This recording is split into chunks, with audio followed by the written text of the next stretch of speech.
Bom, pessoal, aqui nós temos mais uma informação sobre a prima matéria. A prima matéria é a substância desconhecida portadora da projeção do conteúdo psíquico autônomo. Subentende-se conteúdo psíquico autônomo o conteúdo inconsciente que é projetado. A base do opus é a matéria-prima, que é um dos segredos mais importantes da alquimia. Isto não é surpreendente, uma vez que ela representa substância desconhecida, portadora da projeção do conteúdo psíquico autônomo. Evidentemente, tal substância não era especificada, pois a projeção emana do indivíduo, sendo, portanto, diferente em cada caso. Portanto, não é correto afirmar que os alquimistas nunca definiram a matéria-prima. Muito pelo contrário, foram tantas as definições dadas que estas acabaram por contradizer-se repetidamente. Para uns, a matéria-prima era o mercúrio, o metal; para outros, o minério, o ferro, o ouro, o chumbo, o sal, o enxofre, o vinagre, a água, o ar, o fogo, a terra, sangue, água da vida, lápis, veneno, espírito, nuvem, céu, orvalho, sombra, mar, mãe, aqui no sentido de inconsciente, lua, dragão, Vênus, caos, microcosmo. O lexicon de Ruland, ou Ruland, não sei como é que pronuncia, dá nada menos do que 50 sinônimos, número este que pode ser consideravelmente ainda acrescido. Ou seja, Jung fala que os alquimistas eles não especificaram a matéria-prima porque, como ela era a substância da projeção, ou seja, a substância desconhecida da portadora da projeção do conteúdo inconsciente autônomo, cada pessoa ela projeta de uma forma diferente, né? O objeto é diferente. Então, ficou esses símbolos aqui que a gente acabou de ler, né? Que são vários sinônimos para matéria-prima. Bom, pessoal, aqui a gente vai compreender a prima matéria como um estado de inconsciência na Negredo, como um entrelaçamento difícil de se desfazer entre o corpo e a alma. A inconsciência original, ainda meio animal, era conhecida ao adepto como nigredo, negrura, caos, massa confusa e como um entrelaçamento difícil de desfazer entre a alma e o corpo, com o qual ele forma uma unidade sombria chamada de unia naturalis. Justamente dessas cadeias queria ele libertá-la pela separatio, que é a separação, e estabeleceu uma posição contrária de natureza psíquico-anímica, isto é, uma compreensão consciente e conforme a razão, que se apresentasse como superior às influências do corpo. Mas tal compreensão, como já vimos, somente é possível quando se pode retirar as projeções enganosas que encobrem como um véu a realidade das coisas. Com isso, se suprime a identidade inconsciente com o objeto, e a alma é libertada de suas cadeias. Este processo é bem conhecido da psicologia, pois uma parte essencial do trabalho psicoterapêutico consiste justamente na conscientização e no trabalho de desprender essas projeções que falsificam a imagem do mundo vista pelo paciente e impedem seu autoconhecimento. Faz-se isto a fim de trazer ao controle da consciência certas condições psíquicas anômalas e certos estados de natureza afetiva, isto é, sintomas neuróticos. A intenção terapêutica expressa é fazer frente à turbulência emocional, estabelecendo uma posição psíquico-espiritual superior. Ou seja, pessoal, aqui a gente tem mais uma noção do que seria essa prima matéria, né? Essa substância das projeções que faz com que o indivíduo ele tenha certas ilusões também, né, em relação ao mundo e a si mesmo também. E Jung fala que essa inconsciência original, ainda meio animal, a gente vai entender um pouco mais dela no decorrer das aulas. Mas o alquimista, ele percebia, né, de forma intuitiva, de que existia essa inconsciência original e nessa inconsciência original era onde o corpo e a alma havia um entrelaçamento entre o corpo e a alma difícil de desfazer, o que eles chamavam de unidade sombria. Justamente dessas cadeias queria ele libertar a alma, né, pela separatio, estabelecendo uma posição contrária de natureza psíquico-anímica, que fosse, que se apresentasse superior às influências do corpo. Ou seja, as influências do corpo a gente sabe que tem a ver também com os instintos, ou seja, com os afetos descontrolados, né, que tem a ver com essa parte da participação mística e tem a ver com essas camadas um pouco mais profundas, né, do inconsciente e que a alma, digamos assim, ainda está presa, né, o indivíduo ainda tem partes da alma que ainda age, né, ou ainda, digamos assim, ainda está mergulhada no inconsciente coletivo e no inconsciente. A prima matéria possui o caráter da ubiquidade. Encontramos-la sempre em toda parte, o que significa o fato de a projeção poder ocorrer sempre em toda parte. Ou seja, a projeção, pessoal, como a gente já viu em outras aulas, é um fenômeno, né? Ela acontece, não é o indivíduo que faz a projeção, é porque existem partes da alma, né, da psique, que são inconscientes, e essas partes, como elas não são conscientes, então elas são projetadas. Bom, pessoal, é importante a gente compreender que essas partes que são projetadas da alma, né, não são somente traumas complexos autônomos. Tem partes da alma, da psique, né, da totalidade da personalidade humana que ainda não foram tornadas conscientes, que nunca foram conscientes. Bom, veremos na aula da Separatio que essas partes que são projetadas da totalidade da personalidade é, em última análise, o homem interior, aquilo que é chamado de centelha, mônada, que precisa ser separada. Daí a separatio, né, e os demais processos alquímicos. Essa separação é feita justamente porque essas partes elas estão, digamos assim, envolvidas nas projeções. A matéria da pedra seria nada mais do que o Mercúrio ígneo e perfeito, o verdadeiro Adão hermafrodita e o microcosmo, ou seja, o homem. Aqui, pessoal, revela algo mais além, né? De que a pedra, ou seja, a matéria da pedra, ela seria o Adão hermafrodita, o microcosmo. Em última análise, aquele homem espiritual interior que Jung fala que, em parte, ele é inconsciente.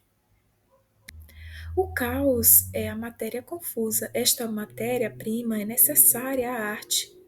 Na matéria-prima estão misturados quatro elementos em estado desordenado, pois a terra e a água, que são mais pesadas do que os outros elementos, elevam-se até o círculo da lua, e o fogo e o ar, que são mais leves do que os outros, desciam até o centro da terra, razão porque esta matéria é chamada acertadamente desordenada.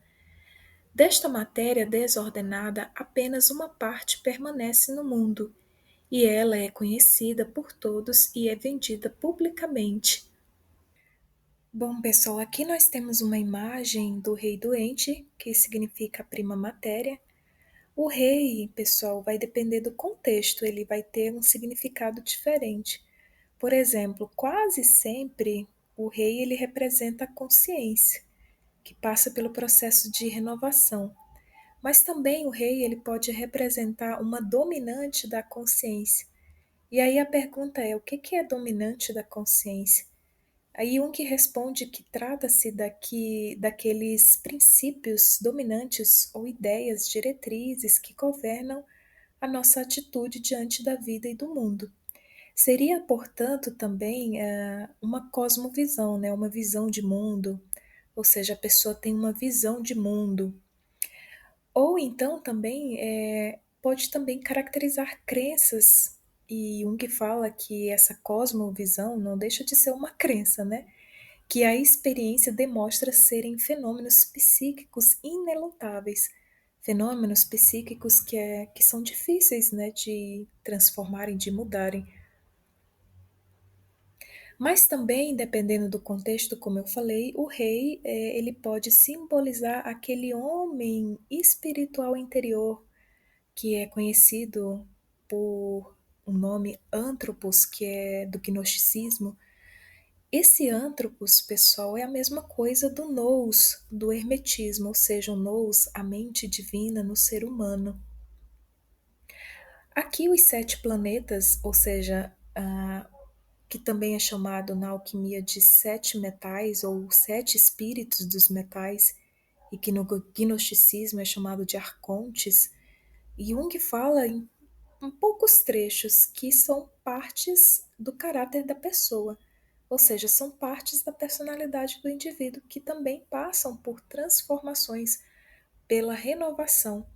Então essa imagem aqui, o rei doente, ele simboliza a prima matéria, provavelmente aqui simboliza uma dominante da consciência, né? Ou, no caso, a própria consciência, de cujo coração os filhos dos planetas recebem suas coroas, dando a entender que as partes do caráter também vão passar por uma renovação. Agora, pessoal, aqui nós temos o filho do rei e o próprio rei. Quando aparece também filhos régios, significa que a transformação ocorreu, né? O filhos régio é o próprio rei, o filho do rei, ou seja, é o próprio rei renovado. E aqui tem um trecho que diz o seguinte: tal como o grão de fogo oculto na ilha, ilha é substância, matéria. Tal como o grão de fogo oculto na ilha, o filho do rei jaz nas obscuras profundezas do mar, como se estivesse inanimado, mas não obstante vive, e seu clamor vem das profundezas. Aquele que me libertar das águas e me transferir para um estado seco, eu o acumularei de riquezas perpétuas. Ou seja, nessa imagem aqui, se a gente observar lá no fundo, tem o rei gritando, pedindo por socorro. Nessa figura da frente é o próprio filho Régios, ou seja, o filho do rei que já renasceu. Então aqui mostra uma questão de um acontecimento, né? De algo que já aconteceu.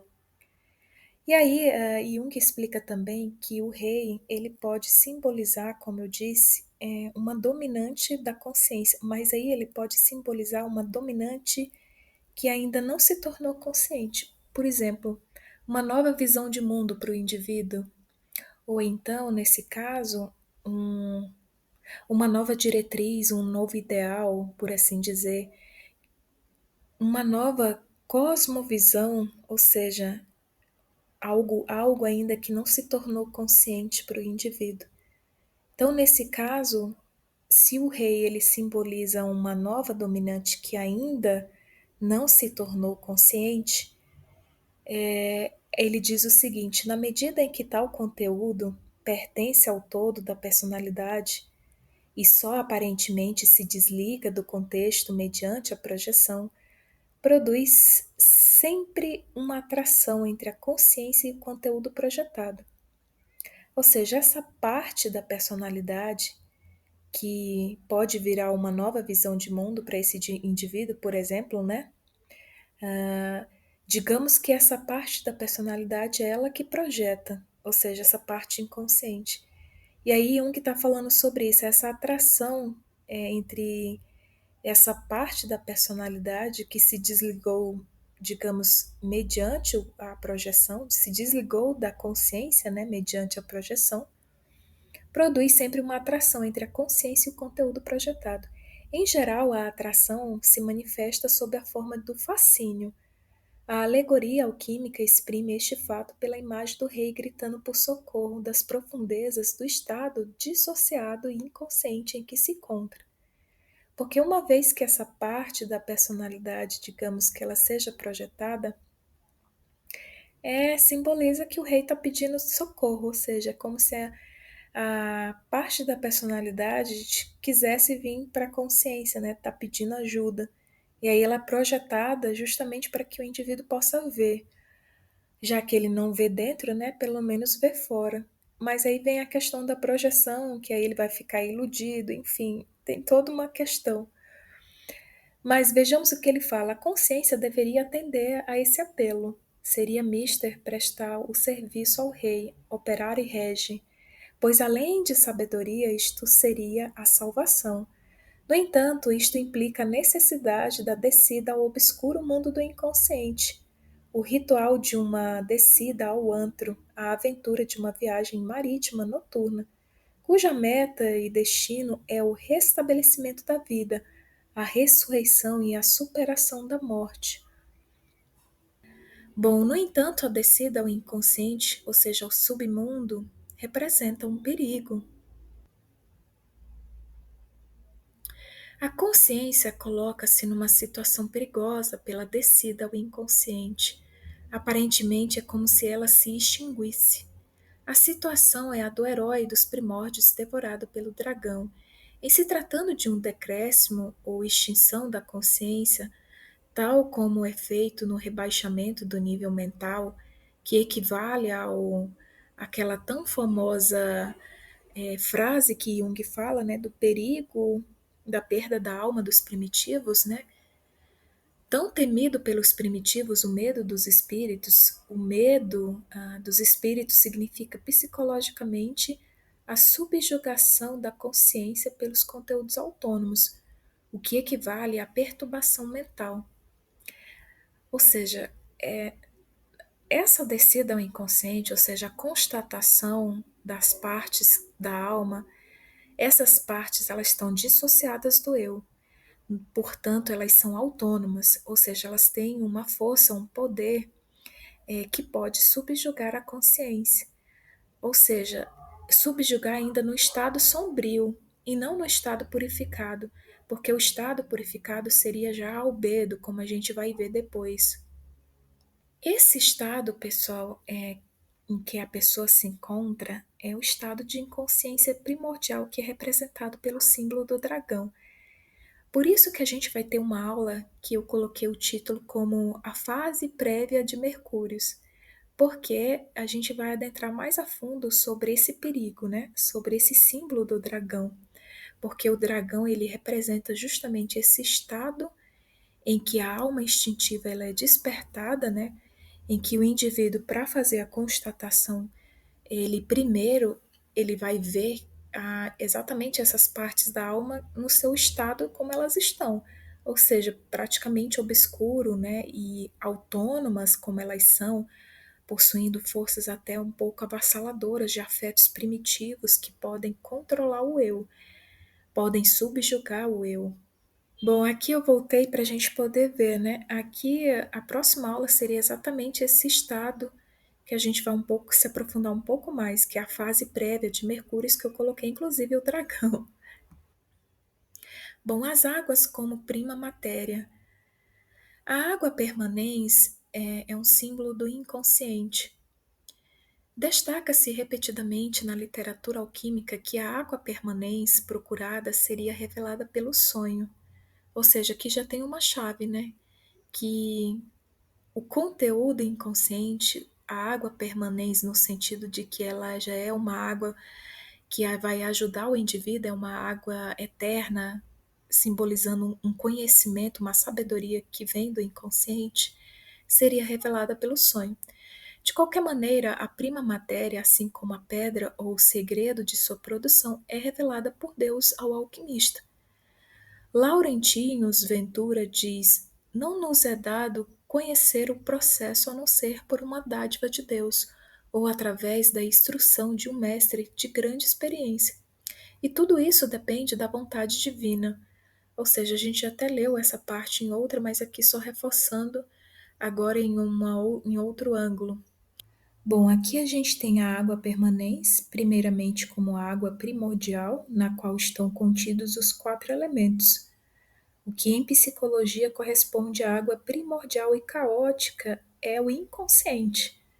que os antigos não podiam compreender de outro modo a não ser na forma projetada, assim como também hoje ainda a maior parte dos homens não consegue ver a trave no próprio olho, mas enxerga um cisco no olho do irmão. Ou seja, pessoal, aqui Jung está falando que essas águas caóticas, que inclusive o alquimista até usava uma analogia com aquelas águas primordiais do Gênesis, essas águas caóticas, pessoal, é o inconsciente no seu estado conturbado, né? No seu estado de projeção. Aqui ele fala que os antigos eles não podiam compreender esse estado de coisas, né? Que o inconsciente ele é, se não fosse da forma projetada, ou seja, se não fosse na forma em que o inconsciente ele aparece projetado. Assim como hoje ainda, né, a maior parte dos homens não consegue ver a trave no próprio olho, mas enxerga um cisco no olho do irmão. Jung fala que a única proteção contra esse perigo, ou seja, esse perigo de que o inconsciente ele é projetado, né, de forma às vezes avassaladora, a única proteção contra esse perigo, que dificilmente será exagerado, é o conhecimento de sua própria sombra. A visão dessa obscuridade, ou seja, a visão dessa forma do inconsciente, né? A visão dessa obscuridade significa iluminação, isto é, a ampliação da consciência pela integração de componentes da personalidade até então inconscientes. Ou seja, esses componentes da personalidade, pessoal, é o inconsciente que é projetado. Quando o indivíduo ele tem conhecimento da própria sombra, ele faz o confronto com o inconsciente, né, por assim dizer, ele integra, né, esses componentes da personalidade que até então eram inconscientes. É claro que isso é um processo. O anigredo, ele é apenas o início, né? Aí vai ter que passar pela albedo, que é a separação, a purificação dessas partes, para só depois essas partes serem integradas ao eu, a personalidade total. Ao lado da ideia da prima matéria, existe a ideia da água, da aqua permanens e a do fogo, que desempenham um papel importante. Apesar destes dois elementos serem antagônicos e constituírem um típico par de opostos, são uma e a mesma coisa, de acordo com o testemunho dos autores. Como a prima matéria, a água tem 1000 nomes. Disse mesmo que ela é o material original da pedra. Pedra aqui, pessoal, é a pedra filosofal, é o resultado da ópus, né? Apesar disto, por outro lado, se afirma que a água é extraída da pedra ou da prima matéria, como sua alma vivificadora, ou seja, a ânima. Aqui, pessoal, a água que é extraída da pedra, ela tem aquela mesma significação da alma extraída da prima matéria, do espíritos de Mercúrios que foi extraído da prima matéria. Ou seja, é aquela parte da personalidade inconsciente que está preso nas projeções.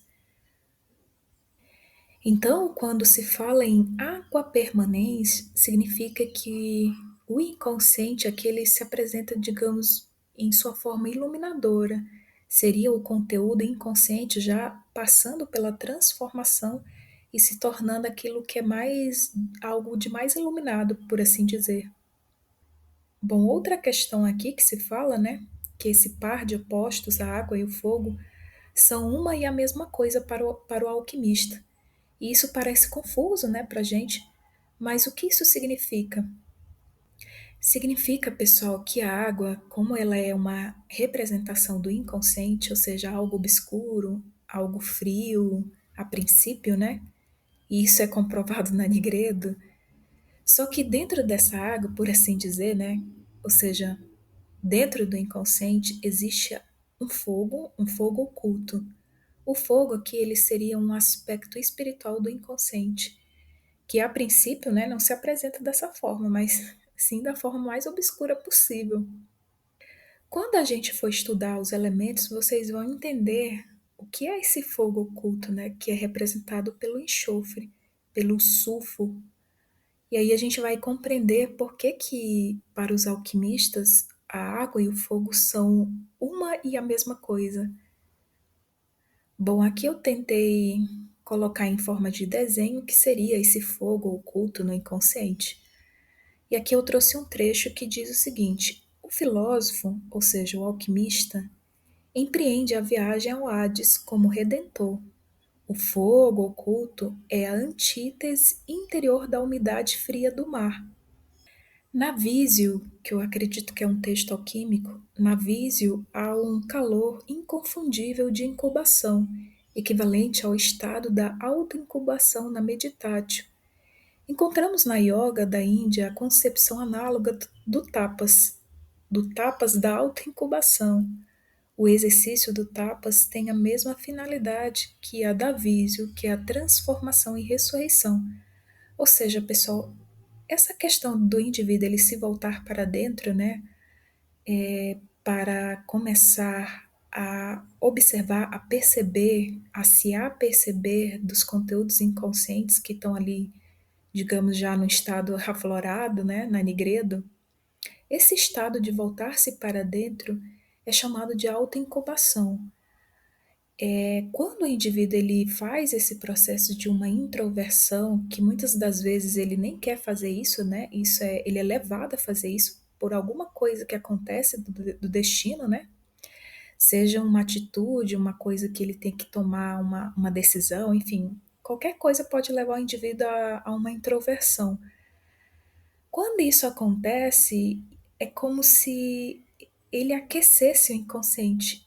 Esse fogo que se esconde no inconsciente, esse fogo oculto, ele é a antítese da umidade fria do mar. A umidade fria do mar subentende-se aqui os conteúdos inconscientes, sombrios.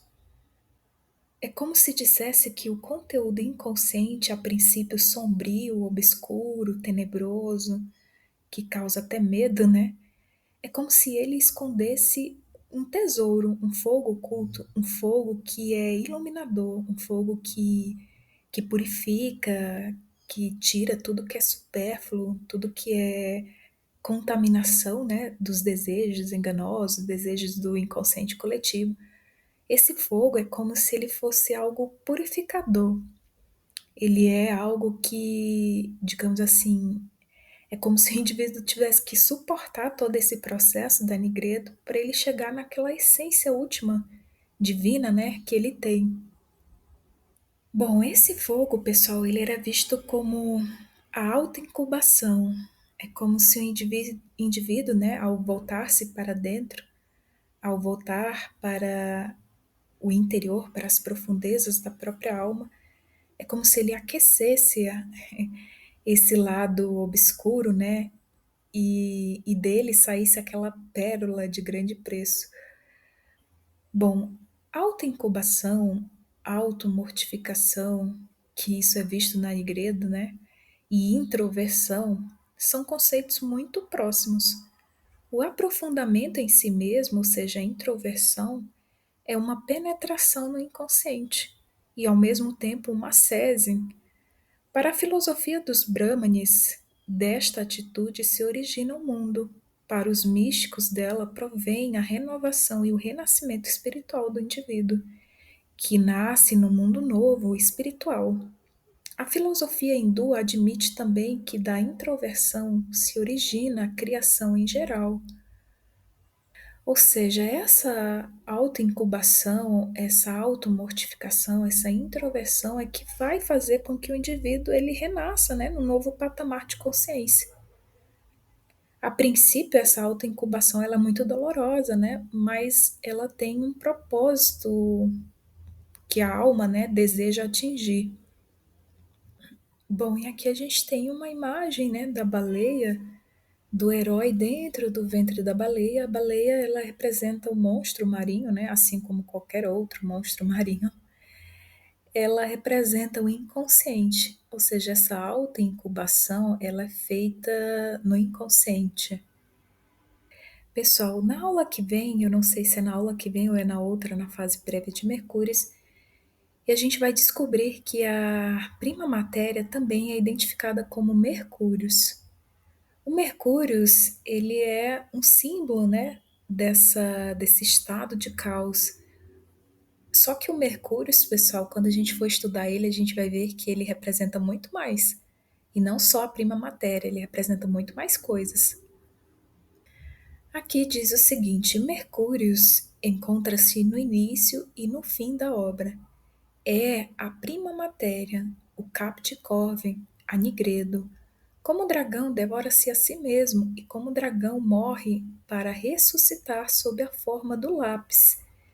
É metal e não obstante líquido, matéria e no entanto espírito, frio, porém ígneo, veneno que é medicamento, um símbolo unificador de opostos. Aqui, pessoal, quando ele fala que como o dragão devora-se a si mesmo e como o dragão morre para ressuscitar sob a forma do lápis. O lápis significa pedra, a pedra filosofal. A pedra filosofal, pessoal, o lápis, ele vai ser, digamos assim, a terceira fase, que é a rubedo. Bom, pessoal, aqui nós temos um exemplo prático do que seria a prima matéria. Por exemplo, a Von Franz fala que expectativas e desejos frustrados decorrentes em parte do fenômeno de projeção constitui o material da prima matéria, ou seja, constitui o material do trabalho analítico.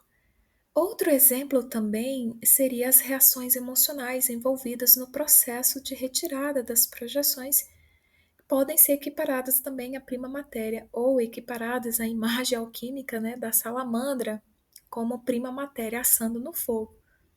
Ou seja, a pessoa sofre, né, quando faz a retirada das projeções, quando ela começa a constatar as projeções. E como eu disse, às vezes também sente muita culpa, sente tipo um estado muito assim de sofrimento emocional, porque é, ela não entendia, né, no tempo, no passado, ela não compreendeu. Então ela começa a sentir esse estado emocional um pouco aflorado, que é um estado de culpa emocional.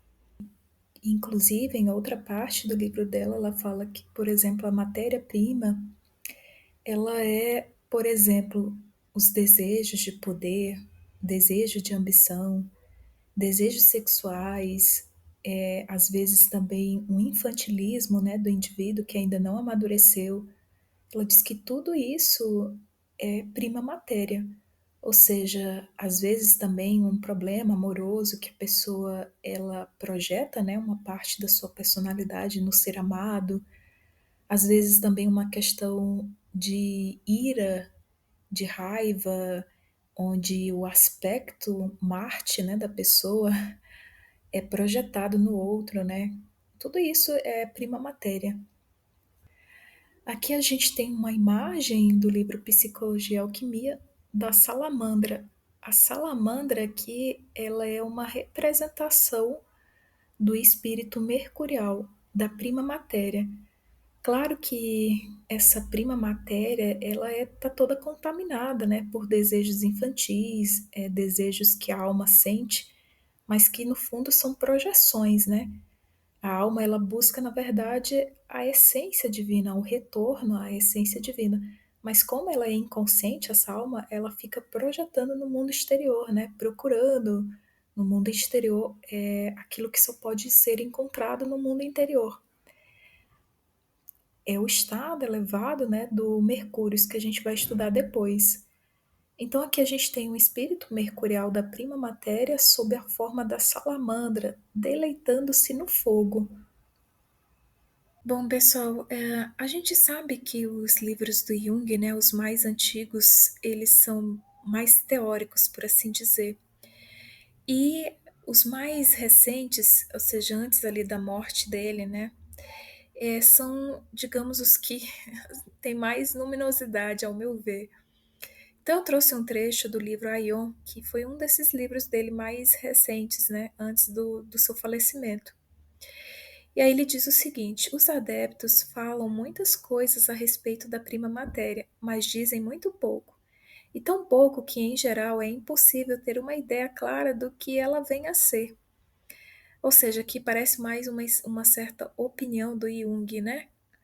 Este procedimento significa uma considerável dificuldade de pensar, em primeiro lugar, porque não havia semelhante matéria com a qual se pudesse produzir o lápis, e também porque nunca se chegou a produzir coisa alguma com tais características, e que respondesse de algum modo às expectativas. Em segundo lugar, as designações da matéria-prima indicam algo que não consiste em uma determinada substância, mas, e aqui está a chave, mas que deve ser certamente o conceito intuitivo de uma situação psíquica inicial, como, por exemplo, a da água da vida, nuvem, céu, a sombra, o mar, a mãe, a lua, o dragão, Vênus, o caos, a massa confusa, o microcosmo e etc. Ou seja, a prima matéria, aqui Jung é como se ele estivesse dando uma resolução, uma conclusão, né, nas suas obras.